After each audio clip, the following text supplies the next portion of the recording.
A Maite Larrauri si la puedo presentar, se me ha olvidado hacerlo al principio, y así no te tienes que autopresentar como profesora catedrática de filosofía, si no me equivoco, y perdonar que os he hecho autopresentaros. Jubilada. Bueno, pues yo quiero celebrar la existencia de esta revista y celebrar también la existencia de Podemos. Yo creo que soy una de esas intelectuales de las que decía Pablo Iglesias que se han podemizado. Es decir, que es verdad, digamos, que la aparición de Podemos ha hecho que mucha gente que pertenecía al mundo intelectual haya empezado a entender ciertas cosas, a plantearse ciertas cosas o incluso entrar en ciertas discusiones, ¿no? Y es más, incluso entrar en política. Y yo eso lo quiero celebrar, porque Hannah Arendt, que es una filósofa, decía que a veces no se tiene bastante en consideración lo que es la felicidad pública, se habla solamente de la felicidad privada. Y todo el mundo puede saber que la felicidad privada pues, puede estar vinculada a las familias, no sé, al ocio, a los viajes, a las cosas que cada uno desarrolla, ¿no? Pero que existe una felicidad pública que justamente está en cuanto somos capaces de darle la espalda, digamos, a las partes más privadas de nuestra vida. Y entonces entramos en el ámbito público, que es entusiasmante, quizá, porque justamente dejas detrás la familia, la paella, los ocios y los viajes privados, ¿no? Decía Hannah Arendt que solamente quien ha podido experimentarlo puede después decir de qué va. En la medida en que yo hice la política clandestina hace muchísimos años, claro está, sé que entonces era feliz haciendo la política. Es decir, feliz en ese sentido, en el sentido del entusiasmo, de poder, digamos, encontrarme con la gente que son amigos, pero que son amigos y compañeros dentro del proyecto de cambiar un país. Y que eso aporta un tipo de felicidad que no la aportan ni los amigos privados ni la gente de tu familia. Es otra cosa, ¿no? Entonces yo celebro la existencia de Podemos y celebro la existencia de esta revista porque me ha hecho posible volver a experimentar la felicidad pública, sin la cual no se entendería que esta mañana estuviera aquí, porque es domingo, podría estar haciendo 50.000 cosas que quizá fueran más, no digo más placenteras, pero al menos no pasaría este frío, en fin, etcétera, etcétera. Pero resulta que lo que me entusiasma es estar aquí y discutir de estas cosas.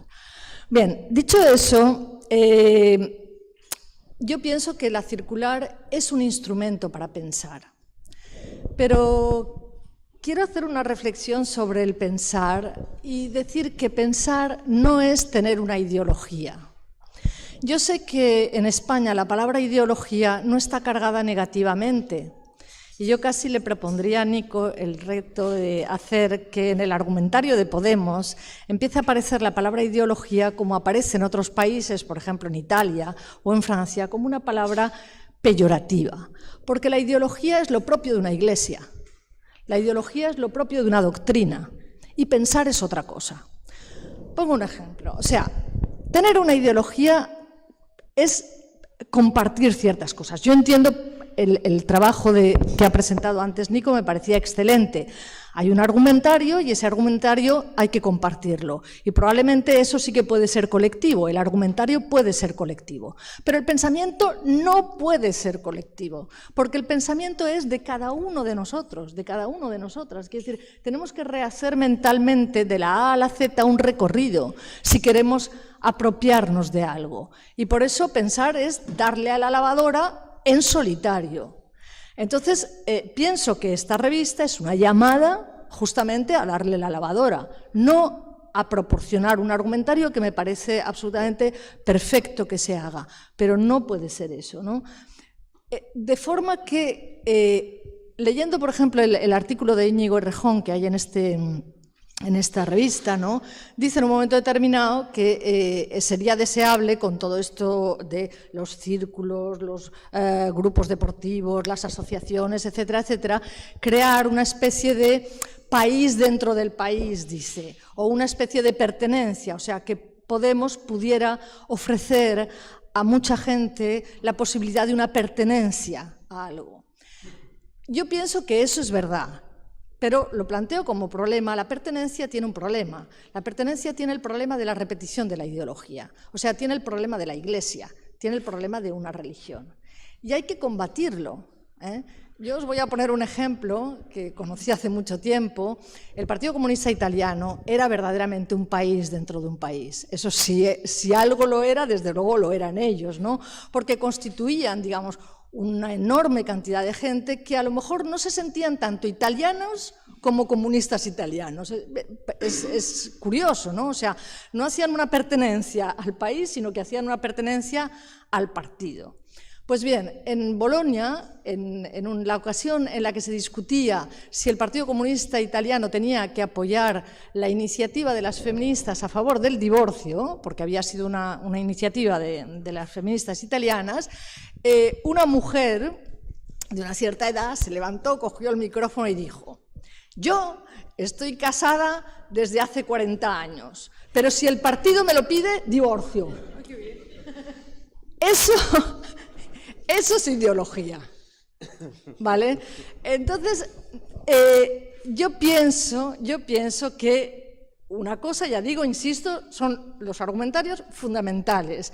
Hay que saberlos y además con lo difícil que es el mundo de la comunicación, o sea, el trabajo de esta gente es absolutamente, bueno, valiosísimo, ¿no? Pero otra cosa es lo que en cada uno de los que estamos aquí y en cada uno de aquellos a los que les tiene que llegar la revista, tiene que poder producir en su mente. O sea, tenemos que ser capaces de pensar, incluso, creo yo, como militantes tenemos que ser capaces de pensar individualmente, aun cuando utilicemos más o menos un argumentario colectivo, ¿no? Y que esa es una llamada, ¿no?, a que no hagamos como esta señora, o sea, no pensemos, no hagamos una confusión total y creamos que la pertenencia es una pertenencia que nos arropa a todos porque todos pensamos lo mismo, ¿no? Y yo, poniendo un ejemplo sobre eso, pues quería poner un ejemplo de alguna de las cosas que me ha hecho pensar los artículos de feminismo y algunas otras cosas que he leído, que ciertamente son las que, bueno, no son las que más me interesan, pero en fin, esas me han interesado, ¿no? Por una parte, hay 3 artículos de feminismo en esta revista, ¿no? 2 escritos por 2 mujeres y 1 escrito por un hombre. En los artículos de las mujeres dicen, y dicen con mucha razón, ¿no?, que el feminismo es plural y que no vamos a permitir, dice incluso en algún momento no sé quién de las dos, dice no vamos a permitir que ningún feminismo nos diga a las mujeres cómo tienen que ser. Y a mí eso me ha parecido importante que lo diga, porque ciertamente es increíble, ¿no?, pero estamos lejísimos, os lo digo a todos los que estáis aquí y a todas las que estáis aquí, estamos muy, muy, muy lejos de que verdaderamente Podemos sea feminista, por mucho que lo repita. Que yo creo que estamos muy lejos, ¿no? Pero bueno, podemos ir abriendo caminos, sobre todo porque además sí que pienso que hay espacio para un feminismo popular y sí que pienso que, como es obvio, la mitad de la población son mujeres y tendrán que votar y dependerá también de lo que voten ellas lo que suceda o no, ¿no? Pero digo esto de que estamos muy lejos porque yo creo que a veces se confunde todo, la velocidad con el tocino, y cuando se confunde todo vamos por mal camino. Yo he oído en muchas ocasiones decir que un Podemos más feminista es un Podemos más acogedor, menos agresivo, con menos ambición o con gente menos ambiciosa, más capaz de diálogo, más capaz de concertación, etc. Eso, desde mi punto de vista, es una trampa saducea. Quiero decir, cuando es verdad que las mujeres mayoritariamente somos más dadas al diálogo, más educadas, más dadas a la conciliación, todo eso es verdad, pero es verdad porque son virtudes de las sometidas. Entendámonos. Quiero decir, las virtudes y los vicios de las mujeres, como las virtudes y los vicios de los varones, responden a la diferencia sexual que ha hecho que unos y otros se comporten en lo que se comportan. Los dominantes en dominantes y las dominadas en dominadas. Es propio de una persona sometida bajar la voz, no decir tacos, no ocupar mucho espacio en una mesa, conciliar, estar atento a lo que quiere el otro. La famosa intuición femenina no es sino ponerte tú en segundo lugar y atender a las necesidades de los demás, y por lo tanto no se puede apelar a esas virtudes diciendo que eso es lo que convierte. No, yo no digo que yo no quiera que en Podemos la gente sea educada, pero que sea educada, coño, pero que sea educada porque ser educada está bien, no porque sea femenino, ¿vale? He dicho el coño a propósito para que se vea que con eso... Entonces, también está bien que nos escuchemos unos a otros, todo eso está muy bien, pero está muy bien per se, no está muy bien porque sea propia de las mujeres y sea femenina. Esa una. La siguiente es la del lenguaje inclusivo. Yo entiendo que el lenguaje inclusivo es interesante, ¿no? Yo en un momento determinado lo he dicho, los y las, y lo decimos, etcétera, etcétera. Pero yo creo que el lenguaje inclusivo no es introducir una perspectiva de género, como se dice a veces. El lenguaje inclusivo está bien porque dice, visibiliza, pero cuidado, visibiliza si después de hacer una cosa de lenguaje inclusivo, los y las, yo separo o digo que las necesidades de los varones no son las necesidades de las mujeres y viceversa, porque si no, estoy perdiendo el tiempo. Es decir, si yo digo, los y las profesoras deberían ocuparse de formarse más porque así tal, es inútil. Puedo decir el profesorado si me molesta decir los profesores, y si no, sencillamente decir los profesores y todo el mundo lo entiende. Por lo tanto, no es eso. Sin embargo, lo que sí que es importante es que las necesidades de las mujeres y las necesidades de los hombres puedan llegar a detectarse en algún momento, yo no digo en todo, como necesidades diferentes y que se puedan explicitar. Y que entonces no se haga una cuestión solamente del lenguaje, ¿no? Que se diga, por ejemplo, pues yo que sé, que en determinadas circunstancias vale la pena analizar lo uno y lo otro. Pongo el ejemplo del tercer artículo, había 2 de mujeres y 1 de un hombre en la circular, ¿no? Es un artículo interesante que habla de la diferencia de género en el ámbito de la sanidad. ¿Y qué dice? Aunque diga solamente un poquito de lo que yo creo que durante unos años, o sea, en el futuro se investigará mucho más. Pues dice sencillamente que las necesidades de salud de las mujeres no son las mismas necesidades de salud que las de los hombres. Y tiene razón.